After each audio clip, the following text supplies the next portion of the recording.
I should have trusted my instincts 3 weeks ago when Lindsay started her new fitness routine, but here I am, watching security footage on my laptop at 2:17 a.m., and everything I suspected is playing out in high definition on my screen. 3 weeks ago, it started with small changes. Lindsay had always been health conscious, but suddenly she was obsessed with getting in shape for summer. She joined an exclusive gym across town and started taking long jogs in the afternoon, returning home flushed and energized, immediately heading for the shower. "I'm just so motivated lately," she'd say, toweling her hair dry. "Marcus really pushes me to be my best." Marcus, her married personal trainer who charged premium rates for house calls. Lindsay gushed about his methods, how he understood her body better than any trainer she'd ever worked with. Red flags I should have acted on immediately. But I've been burned before. My first marriage ended when I discovered my ex-wife's affair through confrontation rather than preparation. I learned then that accusations without evidence just give cheaters time to cover their tracks. This time, I decided to be smart about it. The morning I installed the GPS tracker, Lindsay was hunting in the shower. I had 20 minutes while she got ready. The magnetic tracker was smaller than a matchbox and battery operated for 3 months. I attached it inside her rear wheel well, where road dirt would hide it completely. "Have a good workout, honey," I called out as she grabbed her gym bag. "Thanks, babe. Marcus is really going to work me hard today." She kissed my cheek, and I smelled the expensive perfume she'd started wearing to the gym. That afternoon, I watched the tracker's signal on my phone. Instead of going to the gym, Lindsay drove straight to Riverside Park, a secluded area with walking trails. She stayed there for 2 hours. When she came home, she was glowing with that post-workout flush. "Marcus really knows how to get my heart rate up," she said, heading straight for the shower again. The next day, I took a personal day and drove to Riverside Park. I found Lindsay's car, parked beside a silver Honda Civic in the most isolated section. Through binoculars, I watched her meet a tall, athletic man who had to be Marcus. They embraced like lovers, not like a trainer and client. That night, while Lindsay slept beside me, I researched security cameras online. I ordered a comprehensive system, 6 wireless cameras with motion activation, night vision, and cloud storage. I spent the weekend learning to install them myself while Lindsay was at her sister's house. The cameras went in strategic locations: living room, kitchen, our bedroom, her home office, and the front and back entrances. I used my workshop in the basement as a monitoring station, setting up alerts to send footage directly to a secure cloud account Lindsay couldn't access. For 2 weeks, I watched their pattern develop. Marcus would arrive 20 minutes after Lindsay's supposed departure for solo jogs. He'd park 3 blocks away and walk to our house, entering through the back door that Lindsay would leave unlocked. But the footage revealed something worse than just physical betrayal. Yesterday's recording showed them in the living room, post-coital, discussing strategy. "A simple divorce isn't enough," Lindsay said, curled against Marcus's chest on my couch. "He makes good money, but his lawyer would drag it out forever. I need something that gives me leverage." "What are you thinking?" Marcus asked. "If he seemed dangerous, unstable, if there was a domestic violence incident," she trailed off meaningfully. Marcus sat up, interested. "You mean like he hit you?" Lindsay smiled, a cold expression I'd never seen before. "Exactly like that. One call to 911, some visible injuries, and suddenly I'm the victim who deserves everything." Watching that footage, something inside me crystallized. This wasn't about saving my marriage anymore. This was about survival. Lindsay wasn't just planning to leave me, she was planning to destroy my life and potentially send me to prison. I've spent the last week preparing for the inevitable. I've quietly consulted with a criminal defense attorney, backed up all surveillance footage to multiple secure locations, and prepared a go bag in case I need to post bail. Lindsay thinks she's planning the perfect crime. She has no idea she's been confessing to everything on high-definition video for weeks. The footage library has grown to over 60 hours of recorded betrayal, and I've cataloged every second of it. What started as documenting an affair has become something much darker, a comprehensive record of conspiracy and premeditated fraud. I know their schedules better than they do. Marcus arrives every Tuesday and Thursday at 1:15 p.m., parking his Honda exactly 3 blocks away. He walks through the wooded area behind our neighborhood, entering through our back gate at 1:35 p.m. Lindsay unlocks the back door at 1:30 p.m. after texting me about going for a long jog through the park. The GPS data corroborates everything. While I'm at work believing she's exercising, Lindsay's car never leaves our driveway. Marcus's phone shows he's not at the gym during these hours either. His wife Sarah thinks he's with private client. The affair footage is extensive but predictable. They use every room except my home office, leaving evidence everywhere.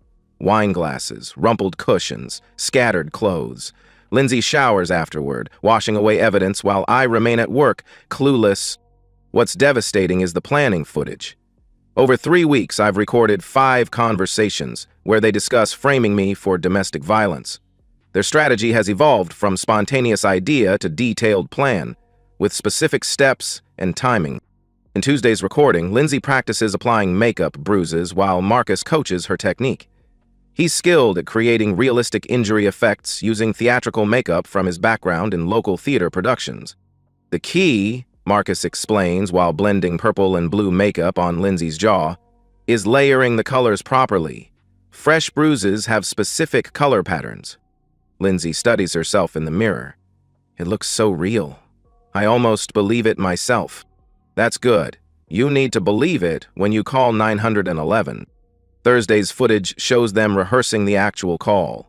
Lindsay practices her victim voice, working on sounding genuinely terrified. Marcus plays my role, shouting scripted threats so Lindsay can practice responding convincingly.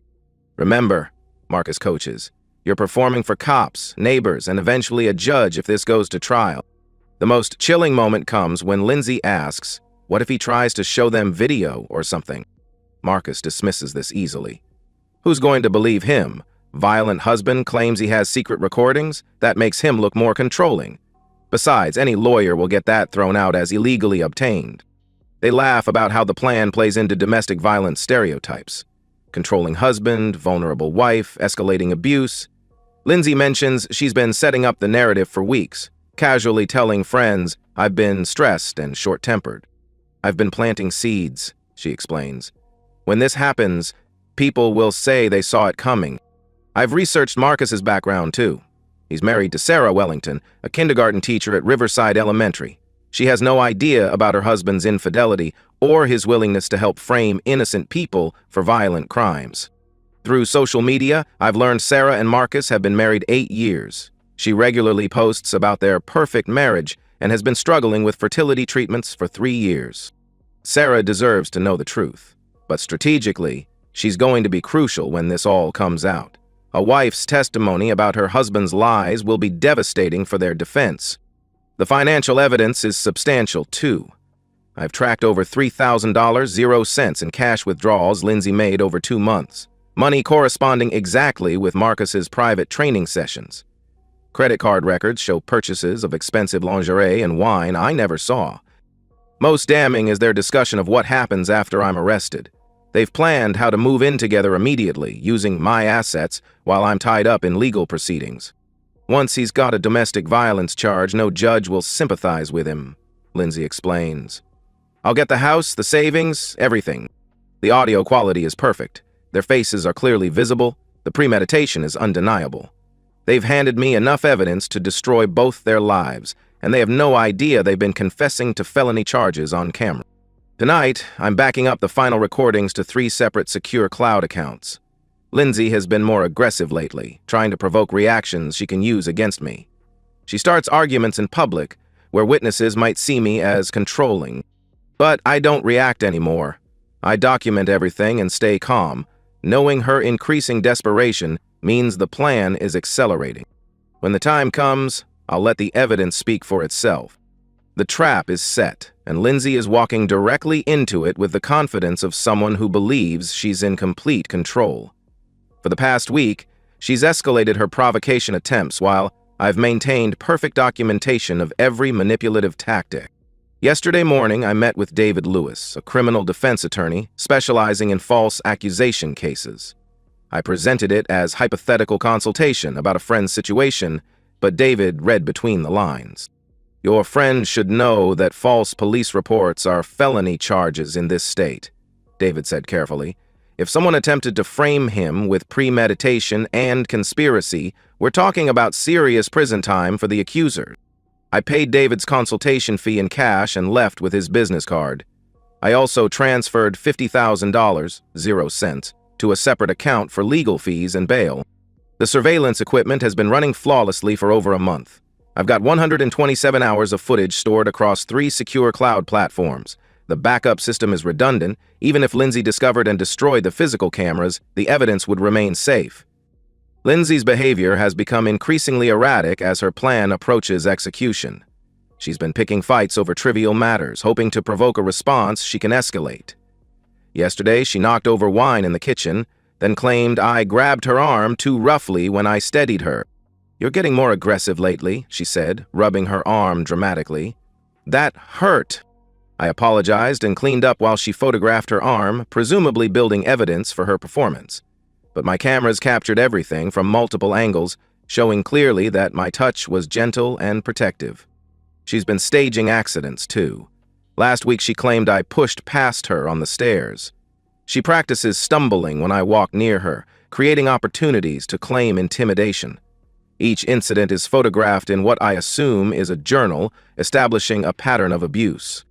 The most disturbing development is her new friendship with Janet Morrison, our neighbor who works as a domestic violence counselor. Lindsay has coffee with Janet regularly, discussing her concerns about my behavior. "I'm probably just being paranoid," Lindsay told Jeanette last week. "But he's been so controlling lately. He questions where I go, seems suspicious of everything." Janet, trained to recognize warning signs, responded exactly as Lindsay hoped. "Trust your instincts. Those behaviors often escalate." Lindsay is building a narrative with professional validation. Janet's testimony would be powerful evidence if I hadn't recorded Lindsay rehearsing these conversations with Marcus first. Marcus has been preparing too. Yesterday's footage showed him bringing props, fake blood, theatrical makeup, and printed instructions on documenting injuries for legal proceedings. "The photos have to look authentic," Marcus explained. "Lighting, angles, timing, everything matters." They spent 2 hours staging a complete dress rehearsal. Lindsay applied bruise makeup while Marcus photographed the process. They practiced her 911 call, with Marcus shouting believable threats in the background. "Remember," Marcus coached, "you called because you feared for your life. That fear has to be in your voice." Lindsay's performance was Oscar-worthy. Listening to her practice scared pleas while laughing between takes was genuinely chilling. They've scheduled their performance for tonight. I know because they discussed timing extensively. Friday evening, when neighbors are home to hear the disturbance, when police response is slower, and when I would typically be relaxed and drinking wine. "Friday night is perfect," Lindsay told Marcus. "He'll have had a few drinks, so he might react more aggressively. If not, at least the cops will smell alcohol." She's been encouraging me to drink all week, but I've been nursing single glasses and dumping most down the sink. I'll be completely sober when her performance begins. Marcus is creating an alibi by telling Sarah he has a late training session with a client who requested Friday evening hours. Sarah posted on Facebook about having a girls' night, alone, while her husband works late. At 6:30 p.m., I received Lindsay's usual text, "Going for a long run. Don't wait up for dinner." But her car never left the driveway, and Marcus appeared on Maple Street, right on schedule. They're upstairs now, making final preparations. Through my bedroom camera, I watch Lindsay applying bruise makeup with professional precision while Marcus reviews their script. She's transformed herself from healthy, uninjured woman to convincing domestic violence victim in under 30 minutes. Lindsay has no idea that every step is being recorded in crystal clear detail. She believes she's about to destroy my life with one phone call. Instead, she's about to hand police officers a complete confession to conspiracy, fraud, and filing false reports. The irony is perfect. The person who made the 911 call will be leaving in handcuffs tonight. The police sirens are getting closer, and Lindsay is making final adjustments to her makeup in our bedroom mirror. Through my hidden cameras, I watch her apply fake blood to her split lip while Marcus coaches her through breathing exercises to maintain her traumatized performance. "Well," Ford sighed. "Remember," Marcus whispers, You're in shock. You're scared. Don't oversell it. Let him see you trying to be brave. Lindsay nods, practicing her victim expression one last time. She's transformed herself into a genuinely convincing abuse victim, complete with bruised cheekbone, split lip, and torn clothing suggesting a violent struggle. The doorbell rings, followed by authoritative knocking. "Police! Open up!" Lindsay takes a shaky breath and heads downstairs while Marcus slips out the back door, timing his exit perfectly. His Honda will be gone before the officers finish taking Lindsay's statement. I meet the police at the front door, Officers Rodriguez and Patterson. They're professional, but clearly expecting to arrest a domestic abuser based on the 911 call they received 20 minutes ago. "Sir, we received a domestic violence report from this address," Officer Rodriguez says, his hand resting on his service weapon. "We need to speak with you and your wife separately." Lindsay appears behind me and her performance is flawless. The bruises look authentic, her hands are shaking, and she's mastered the expression of someone trying to appear strong while barely holding together. "Thank God you're here," she whispers to Officer Patterson, who immediately moves to separate us for interviews. Rodriguez escorts me to the living room while Patterson takes Lindsay to the kitchen. I can hear her giving her statement in a voice perfectly calibrated to sound traumatized but determined. "He's been getting more controlling lately," Lindsay tells Patterson, her voice cracking with practiced emotion. "Tonight he just snapped. We were arguing about dinner and he punched me in the face. I thought he was going to kill me." Rodriguez is studying my demeanor carefully, looking for signs of guilt or aggression. I remain calm, cooperative, and completely unsurprised. "Sir, your wife has serious injuries and claims you assaulted her. What's your response?" "Officer, before you arrest me," I say calmly, "I have something important to show you, a video that explains exactly what happened here tonight." Rodriguez becomes suspicious. "Anything you want to say can be used against you. Are you sure you want to make a statement without an attorney?" "I'm sure, but I need both officers to see this together, with my wife present." Rodriguez calls Patterson over and they exchange glances, clearly communicating their shared assumption that I'm about to make their case easier with a confession. Lindsay looks nervous for the first time. "You don't need to show them anything, just cooperate." "Actually, I think this will help them understand completely," I reply, pulling out my laptop. I open the surveillance footage, starting with today's preparation session. The high-definition video shows Lindsay and Marcus in our bedroom, applying theatrical makeup to create convincing bruises and injuries. Both officers lean forward, studying the screen intently, as Lindsay's face goes pale beneath her fake bruises. "This was recorded 3 hours ago," I explain calmly. "You're watching my wife and her affair partner preparing to frame me for domestic violence." The footage is devastating. Crystal clear video and audio of Lindsay practicing her victim performance while Marcus coaches her technique. Their discussion of timing, their rehearsal of the 911 call, their laughter about how easily they could get rid of me. Officer Patterson looks from the screen to Lindsay with complete shock. "Ma'am, is this you in the video?" Lindsay's performance crumbles instantly. The practiced vulnerability disappears, replaced by anger and desperation. "That video is fake. He must have doctored it somehow. You can't believe him over me. Look at my injuries." But the officers are examining her injuries with entirely different eyes. What looked convincing 10 minutes ago now appears obviously artificial. "Impressive point," the officer. I continue playing footage from previous weeks. Lindsay and Marcus discussing their plan in detail, their practice sessions, their expectation that I'd be arrested and unable to defend myself in divorce proceedings. "Jesus Christ," Officer Rodriguez mutters as Lindsay's recorded voice explains how she could get everything if I had a domestic violence charge. "There's more," I say, opening financial records. GPS data, bank statements, phone records, and over 100 hours of video evidence documenting their affair and conspiracy. Lindsay realizes her situation is hopeless, and her mask completely slips. The traumatized victim act disappears, replaced by the calculating person I've been watching for weeks. "You sick bastard," she snarls. "You've been spying on me, recording private conversations? That's illegal." "Actually," Officer Patterson says, consulting his phone, "recording conversations in your own home is legal in this state, but filing false police reports and conspiracy to commit fraud are felonies." The transformation is complete. 10 minutes ago, Lindsay was a sympathetic domestic violence victim. Now, both officers are looking at her with disgusted recognition that they nearly participated in destroying an innocent man's life. "Ma'am," Officer Rodriguez says formally, "you're under arrest for filing a false police report and providing false information to law enforcement." Lindsay's final manipulation attempt is directed at Officer Patterson, who had been sympathetic moments earlier. "Please, you have to understand. He's been psychologically abusing me for months. I was just trying to protect myself." But Patterson has seen too much evidence. "Ma'am, we have you on video admitting this was premeditated fraud. You have the right to remain silent." As they handcuff Lindsay, she turns to me with pure hatred.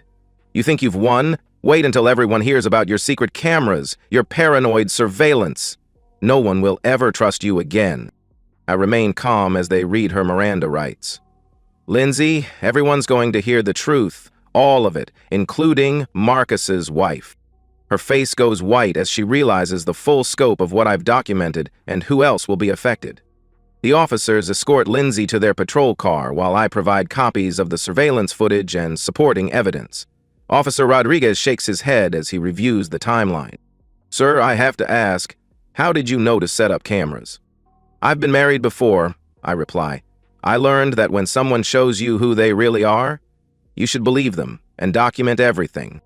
As the patrol car pulls away with Lindsay in the back seat, I realize the hardest part is over. The truth has been revealed, justice is being served, and I'm still a free man instead of sitting in jail while Lindsay emptied our accounts. But this is just the beginning. Tomorrow I have a phone call to make to a kindergarten teacher named Sarah, who deserves to know the truth about her husband. Sarah Wellington answers her phone on the second ring, her voice cheerful and unsuspecting. "Hello? Mrs. Wellington, my name is David. You don't know me, but I have information about your husband Marcus that I think you deserve to know." There's a pause, and when she speaks again, her voice carries the cautious tone of someone who's received unexpected calls before. "What kind of information?" "The kind that might help you understand why your marriage isn't what you think it is." "Could we meet somewhere public? I have evidence I'd rather show you in person." 2 hours later, Sarah and I sit in a quiet corner booth at Morningside Diner. She's exactly what I expected from her social media presence. Kind-paced, soft-spoken, the type of person who teaches kindergarten because she genuinely loves helping children grow. "Mrs. Wellington," I begin carefully, "yesterday my wife was arrested for filing false domestic violence charges against me. Her affair partner, your husband, helped her plan the entire thing."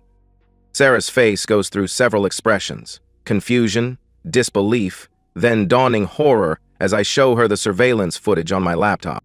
The video evidence is comprehensive. Sarah watches her husband of 8 years passionately kissing my wife in my living room.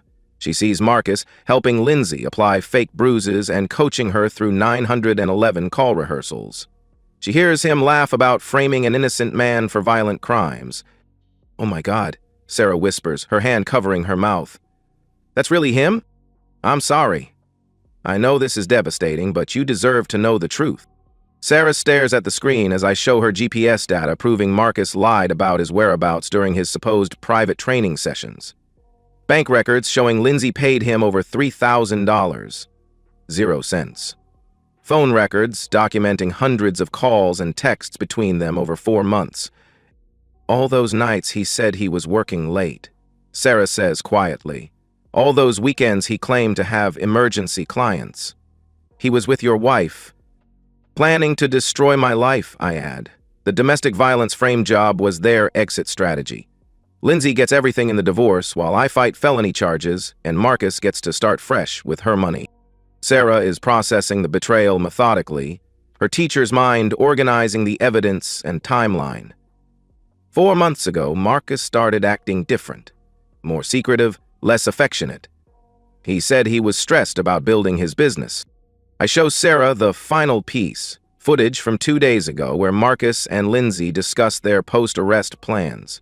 They talk about moving in together immediately, using my assets to fund their new life, and Marcus finally leaving his boring, pathetic wife, who can't even get pregnant properly. Sarah's composure finally breaks. Not dramatic sobbing, but the quiet tears of someone whose world has just crumbled. We've been trying to have children for 3 years. Through fertility treatments, miscarriages, thousands of dollars in medical bills, and he called me pathetic. Sarah, I'm not just here to show you what your husband did. I'm here to offer you the same thing your husband tried to take from me, the truth, and the evidence you need to protect yourself. I slide a USB drive across the table. Everything is on here. The affair footage, conspiracy evidence, financial records, GPS data, phone records. Marcus helped plan a felony, and he's going to face charges. But you can use this to protect yourself in divorce proceedings. Sarah stares at the USB drive like it contains nuclear secrets. This is really happening, isn't it? My marriage is over. Your marriage to a man who doesn't exist was over 4 months ago. Now you get to divorce the man he really is with evidence that will protect your interests. Sarah's transformation begins immediately, just as mine did when I first suspected Lindsay's betrayal. The shock gives way to practical thinking, the devastation transforming into determination. That is the turn.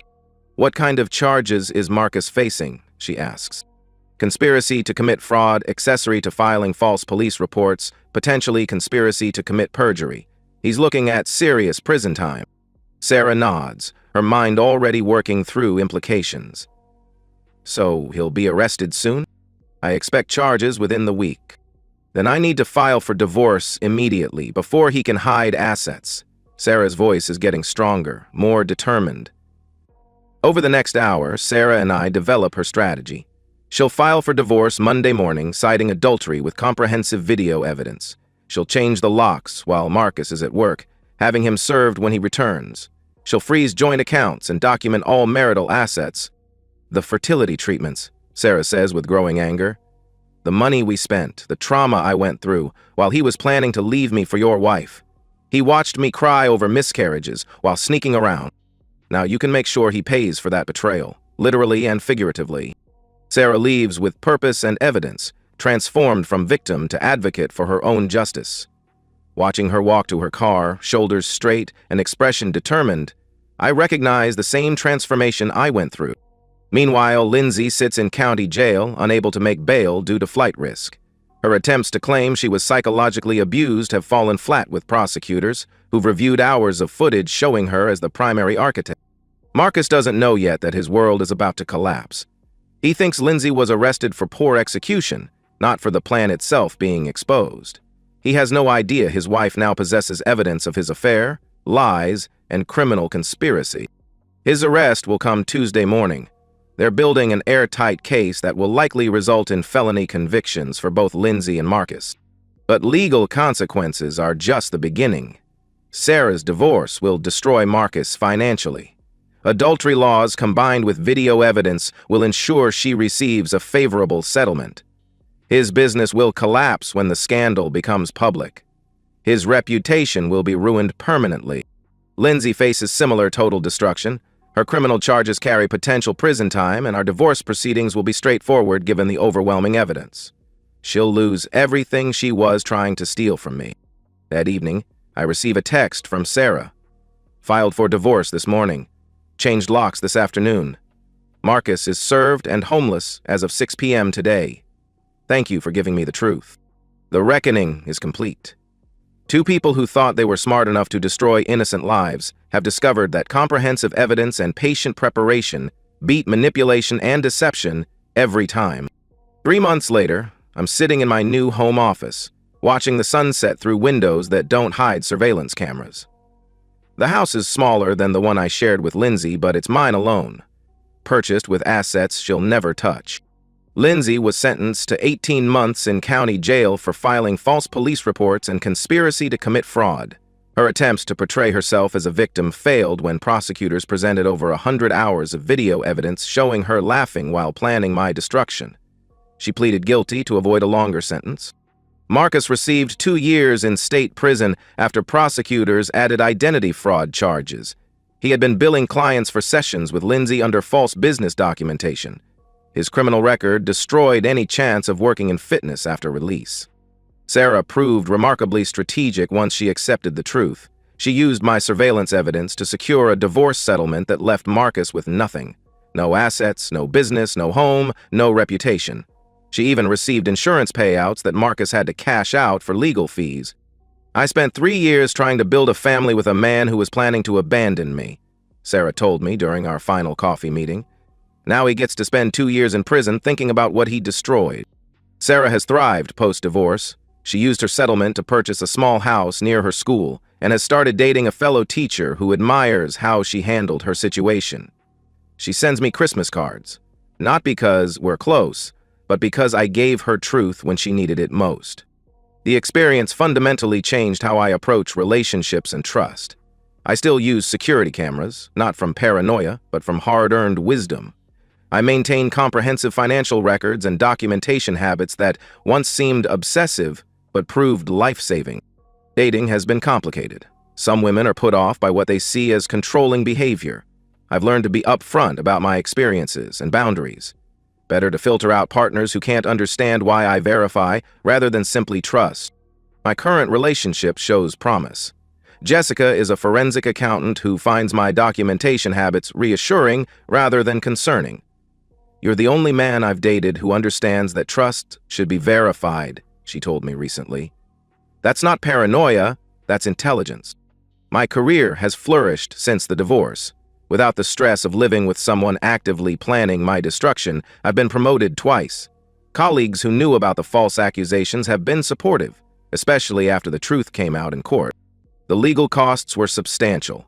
Over $75,000, 0 cents in attorney fees and court costs, but worth every penny. I now maintain separate accounts, document major purchases, and keep detailed records of any relationship conflicts. The cameras saved my life and freedom. The surveillance prevented me from spending years in prison for crimes I never committed. The documentation protected my assets from fraudulent seizure. I've made peace with becoming someone who verifies trust, rather than assumes it. I've built new relationships with people who appreciate honesty and accountability. I now do occasional consulting work for divorce attorneys who need help with evidence organization. It's supplemental income, but more importantly, it allows me to help others protect themselves from elaborate deceptions. Last month, I helped a woman document her husband's financial fraud and affair. The evidence we gathered ensured she kept her assets and children while her husband faced criminal charges. "You saved my family," she told me after her husband's sentencing. The truth always surfaces, but only if someone takes the time and effort to document it properly. I've learned that people who plan elaborate betrayals usually reveal themselves completely if you're patient and thorough enough to capture their confessions. I sleep well now, in a house with cameras I don't need to hide, with accounts no one else can access, with documentation habits that ensure I'll never again be vulnerable to the kind of comprehensive deception Lindsay and Marcus attempted. The most important lesson: when someone shows you who they really are through their actions, believe them immediately and document everything. Trust is earned through consistent behavior over time, not through promises. It's not the life I planned, but it's a life built on honesty, evidence, and the hard-won knowledge that sometimes the only way to survive betrayal is to be smarter and more prepared than the people trying to destroy you. And that's the end of today's story. If you enjoyed it, please give this video a thumbs up and drop a comment below. Your support helps the algorithm push my content further. If you're new to the channel, don't forget to hit that subscribe button.